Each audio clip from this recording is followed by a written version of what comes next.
ಮೊದಲನೇ ಕಾರಣ ಏನಪ್ಪಾ ಅಂದ್ರೆ ರತ್ನಾಕರ ವರ್ಣಿಗೆ ಜ್ಞಾನಕ್ಕೆ ಬೇಸರ ಆದಾಗ ನಿನ್ನ ಆಜ್ಞೆಯನ್ನ ಕಂಡು ನಿನ್ನ ನೆನಪಾಡ್ಕೊಂಡು ನಾನು ಏನ್ ಹೇಳಿ ಕನ್ನಡದೊಳಗೊಂದು ಕಥೆಯನ್ನ ಹೇಳ ಅಂತ ಹೇಳ್ತಾರೆ. ಇರ್ಬೇಕಪ್ಪ ಅಂದ್ರೆ ಕನ್ನಡದವರು ಚೆನ್ನಾಗಿದೆ ಅಂತ ಹೇಳ್ಬೇಕು. ಆಮೇಲೆ ತೆಲುಗುನವರು ಮಂಚಿದ್ದೇನೆ ಅಂತ ಹೇಳ್ಬೇಕು. ಅದೇ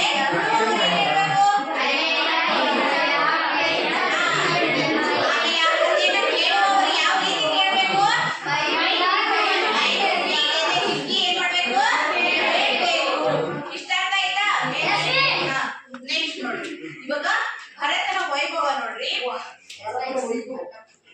ಭರತ ಭೂತಾಳಕ್ಕೆ ಸಿಂಗಾರವಾದ ಅಯೋಧ್ಯ ಪುರದೋಳು ಮೂರು ಲೋಕ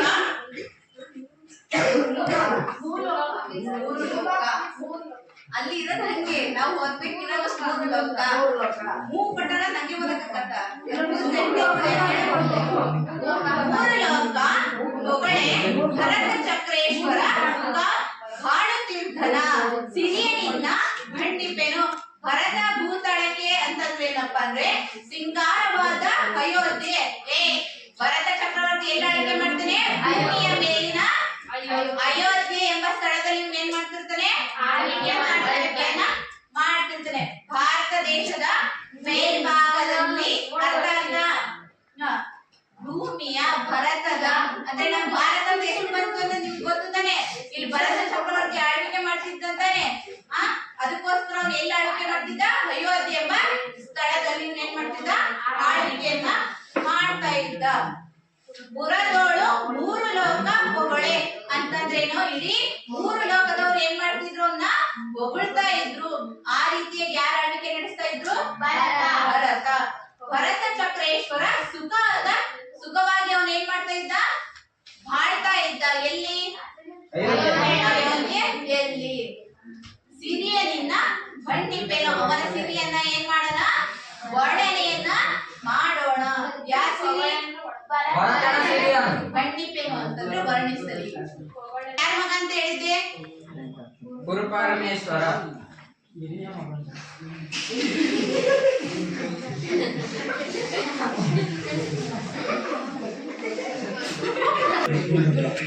ಗಂಡಪ್ಪ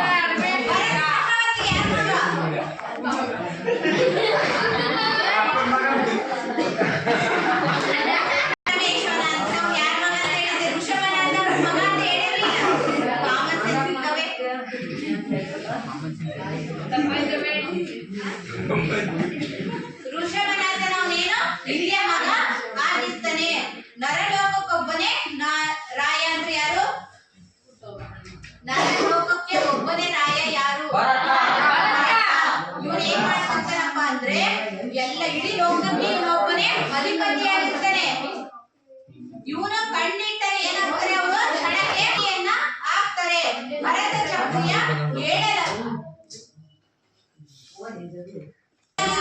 ಋಷಭನಾಥನ ಹಿರಿಯ ಮಗ ಆಗಿರ್ತಾನೆ ಭರತ ಚಕ್ರವರ್ತಿ.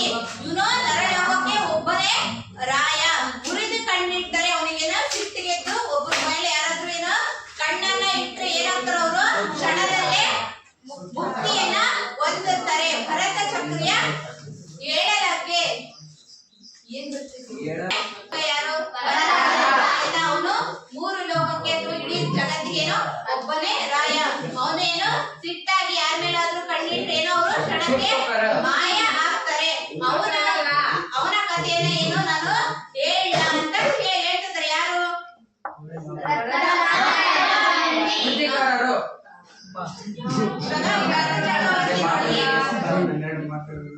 ಆ ವಿಭೋ ಹೊಂದಿದನ ದುಂದ ತೊಳೆದು ದೇವರದ ಚನ್ನೆಯನ್ನು ಮಾಡಿ ಚಾವಡಿ ಕೈದು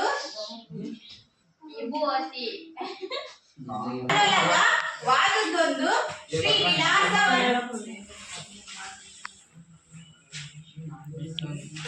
ಏನಂದ್ರೆ ನೋಡ್ರಿ ಏನಪ್ಪಾ ಅಂದ್ರೆ ಈ ಭರತ ಚಕ್ರವರ್ತಿ ಬೆಳಿಗ್ಗೆ ಏನ್ ಮಾಡ್ತಿದ್ದ ಬೇಗ ಎದ್ದಾಳ್ತಾ ಇದ್ದ. ಎದ್ದ ತಕ್ಷಣ ಏನ್ ಮಾಡ್ತಿದ್ದ ಅವನ ಕಾರ್ಯಗಳನ್ನ ಪ್ರಾರಂಭಿಸ್ತಾ ಇದ್ದ.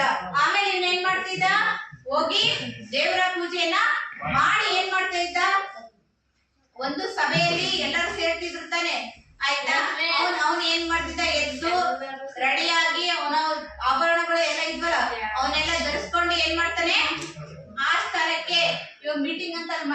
ತಾನೆ. ಅದೇ ರೀತಿಯಾಗಿ ಸಭೆ ಚರ್ಚೆ ಮಾಡಕ್ಕೆ ಏನ್ ಮಾಡ್ತಾನ ಅವನು ಬರ್ತಾನೆ. ಬೆಳಿಗ್ಗೆ ಬೇಗನೆ ಎದ್ದು ತನ್ನ ಕಾರ್ಯಗಳನ್ನೆಲ್ಲ ಏನ್ ಮಾಡ್ತಿ ಮುಗಿಸಿಕೊಂಡು ಏನ್ ಮಾಡ್ತಾನೆ ಇವನು ಸಭೆಗೆ ಮಾಡಲ್ಲ. ಇವನ್ ಏನ್ ಮಾಡ್ತಾನೆ ಬರ್ತಾನೆ. ಅಲ್ಲಿ ಯಾರ್ಯಾರು ಇರ್ತಾರೆ? ಇಲ್ಲ ಒಬ್ರು ಸಭೆ ಸೇರ್ತಾರೆ ಅಂದ್ರೆ ರಾಜ. ಅಲ್ಲಿ ಯಾರ್ಯಾರು ಇರ್ತಾರೆ? ಸೇವಕರು ಆಮೇಲೆ ಪ್ರಜೆಗಳು ಕೂಡ ಏನ್ ಮಾಡ್ತಾರೆ ಬಂದಿರ್ತಾರೆ.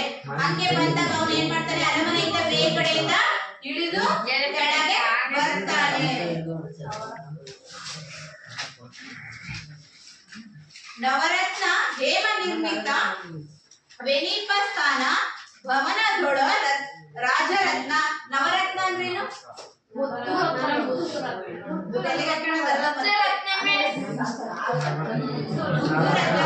ಅಂದ್ರೆ 5 ಅರ್ಥಗಳು ಏನಿರ್ತವೆ ಅಲ್ಲಿ?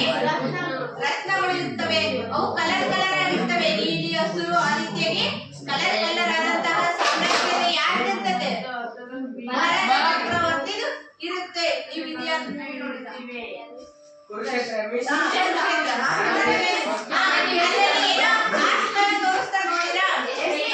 ಅದೇ ರೀತಿಯಾಗಿ ಭರತ ಚಕ್ರವರ್ತಿ ಇತ್ತು. ಆದ್ರೆ ಇವನ್ ಏನ್ ಮಾಡಿದ ಅಲ್ಲಲ್ಲಿ ಮುತ್ತು ರತ್ನ ನವರತ್ನ ಇರ್ತಾವಲ್ಲ ಅಲ್ಲೆಲ್ಲ ಏನ್ ಮಾಡಿದವನು ನಿರ್ಮಾಣವನ್ನ ಮಾಡಿದ. ಯಾರು? ಭರತ. ನೆಕ್ಸ್ಟ್ ನೋಡ್ರಿ. ಚಾವಡೆ ದೆಸೆದನು ರತ್ನ ಪುಷ್ಪಕದಳು ದಿವಿ ಚೇಂದ್ರನೊಪ್ಪು ಒಂದದೋಳು ಅಂತಂದ್ರೆ ಏನಪ್ಪ? ನೀವು ನಾಸ್ತಾನೆ ಯಾವ ರೀತಿಯಾಗಿ ಚಿನ್ನ, ಬೆಳ್ಳಿ, ಮುತ್ತು, ರತ್ನಗಳಿಂದ ಏನ್ ಮಾಡಿದ್ದು ನಿರ್ಮಿಸಲಾಗಿತ್ತು. ಆ ಆಸ್ಥಾನದಲ್ಲಿ ಅವೇ ಆ ವಾಸ್ತವದಲ್ಲಿ ಅವನು ಭರತ ಏನ್ ಮಾಡಿರ್ತಾನೆ? ಸ್ವರ್ಗ ಲೋಕದಿಂದ ಯಾರು ಇಳಿದ್ ಬಂದಂಗಿರುತ್ತೆ. ಅವ್ನ್ ಸಭೆಗೆ ಬರ್ತಾನಲ್ಲ ಚರ್ಚೆ ಮಾಡಕ್ಕೆ, ಅವ್ನ್ ಇಳಿದ್ ಬರ್ಬೇಕಾದ್ರೂ ಆ ದೃಶ್ಯ ಯಾರ ಕಣ್ಣಂಗ್ ಕಾಣಿಸುತ್ತೆ? ಇಂದ್ರ ಕೇಳಿರ? ದೇವಲೋಕದಲ್ಲಿ ಇಂದ್ರ ಇರ್ತಾನಂತ ಗೊತ್ತಾ? ಅವನೇ ಏನೋ ಧರೆಗೆ ಇಳಿದ ಬಂದ ರೀತಿಯಲ್ಲಿ ಯಾರು ಕಾಣಿಸ್ತಾ ಇರ್ತಾರೆ? ಕಾಣಿಸ್ತಾ ಇರ್ತಾನೆ. ಕರಕರ ಬಿಡಿ ಗಾಳಿಸುತ್ತೆ ದೀರ್ಘಚ ಮರಗಳ ಸಾಲೊಳೆದೇನು ಇವ್ರು ಏನ್ ಮಾಡಿದ್ದಾರೆ ವರ್ಣಿಸಿದ್ದಾರೆ. ಅವನು ಯಾವ ರೀತಿ ಕಾಣಿಸ್ತಾ ಇದ್ದಂದ್ರೆ ಬಿಳಿಯ ಅಂದ್ರೆ ಅವನು ವಜ್ರ ವೈಡೂರ್ಯ ಧರಿಸಿರ್ತ ನೋಡಿರ ಏನಂತಾರೆ ಆಗ್ತಾರಲ್ಲ ಮಾಲೆ ಕಿರೀಟ ಆಭರಣಗಳನ್ನ ಧರಿಸ್ತಾ ಇದ್ದ. ಇಲ್ಲಿ ಏನಂತಾರೆ ಬಟ್ಟೆ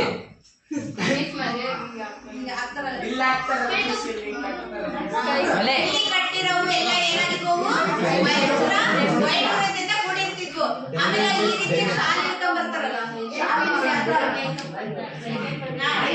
ಒಬ್ಬ ರಾಜ ಯಾವ ರೀತಿಯಾಗಿ ಇರ್ತಾ ಇದ್ದ ನೋಡ್ರಿ. ಅದಕ್ಕಿಂತ ಹೆಚ್ಚಾಗಿ ಇವ್ರು ಏನ್ ಮಾಡ್ತಿದ್ದ? ಬರೀ ಸಿರಿ ಅಂದ್ರೆ ಐಶ್ವರ್ಯದಿಂದಲೇ ಕೂಡಿತ್ತು. ಯಾರ್ದು? ಅರ್ಥ ಆಯ್ತಾ? ನಿಮಗೆ ಇಮ್ಯಾಜಿನ್ ಮಾಡ್ಕೊಂಡ್ರಿ ಗೊತ್ತಾಗ್ತದೆ. ಆ ಕುರುಕ್ಷೇತ್ರದಾಗ ಇವ್ರು ಇರ್ತಾರಲ್ಲ ಆ ರೀತಿಯಾಗಿ ಏನ್ ಮಾಡ್ತಿದ್ದ? ಸಾಮ್ರಾಜ್ಯದಲ್ಲಿ ಆಳ್ವಿಕೆಯನ್ನ ಮಾಡ್ತಾ ಇದ್ದ. ಅದು ಯಾವ ರೀತಿಯಾಗಿ ಕಾಣಿಸ್ತಿತ್ತು ಅಂದ್ರೆ ಸೂರ್ಯ ಚಂದ್ರ ಬರುವಂತೆ ಕಾಣಿಸ್ತಾ ಇತ್ತು. ಸೂರ್ಯ ಯಾವ ರೀತಿ ಕಾಣಿಸ್ತಾನೆ?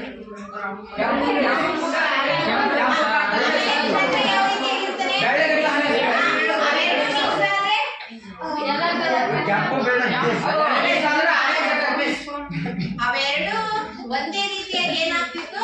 ಒಂದೇ ರೀತಿ ಬೆಳಕು ಬಿದ್ದಾಗ ಜಾಸ್ತಿ ಬೆಳಕು ಬರ್ತದೆ. ಆ ರೀತಿಯಲ್ಲಿ ಅತ್ಯಂತ ಮಿಂಚಿನ ರೀತಿಯಲ್ಲಿ ಭರತ ಚಕ್ರವರ್ತಿನ ಅರಮನೆ ಹೊಳಿತಾ ಇತ್ತಂತೆ. ಅರ್ಥ ಆಯ್ತಾ?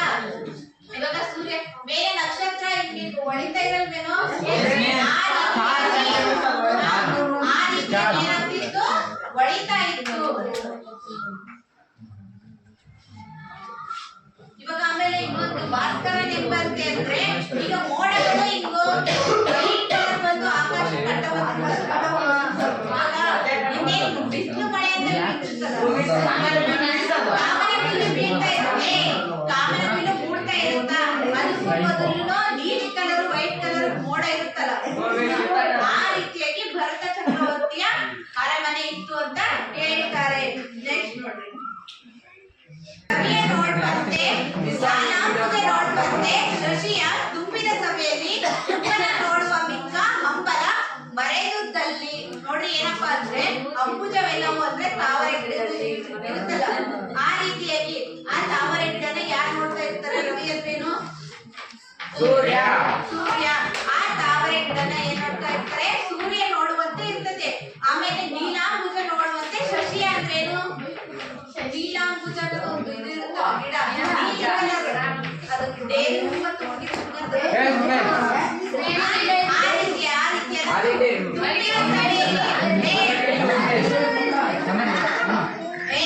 ಜನ ಏನ್ ಮಾಡ್ತಾರಪ್ಪ ಅಂದ್ರೆ ತುಂಬಿದ ಸಭೆಯಲ್ಲಿ ಯಾರು ತುಂಬಿದ ಸಭೆಯಲ್ಲಿ ಅವ್ರು ಏನ್ ಮಾಡ್ತಿರ್ತಾರೆ?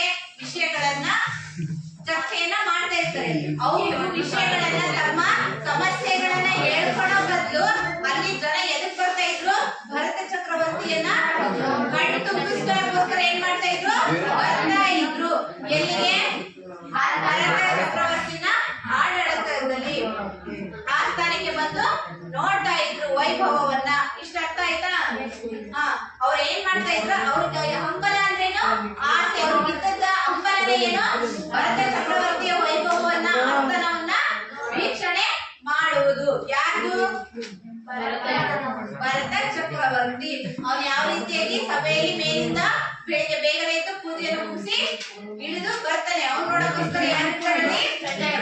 ಪ್ರಜೆಗಳು ಇರ್ತಾರೆ. ಇಷ್ಟ ಅರ್ಥ ಆಯ್ತಾ? ಭರತೇಶ ವೈಭವದ ಕಾವ್ಯದ ಕರ್ತೃ ಯಾರು?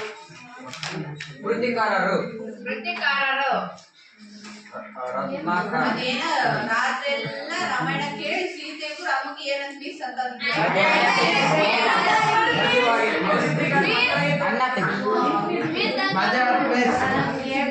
ಭರತನನ್ನು ಹೊಗಳುತ್ತಿದ್ದ 3 ಲೋಕಗಳು ಯಾವುವು? ರವಿ, ಇಂದ್ರಲೋಕ. ಇಂದ್ರಲೋಕ. ಕಾಮನ್ ಸೆನ್ಸ್ ಐತಾ? ತನ್ನ ಕೃತಿಯನ್ನು ಹೇಗೆ ಹೊಗಳಬೇಕೆಂದು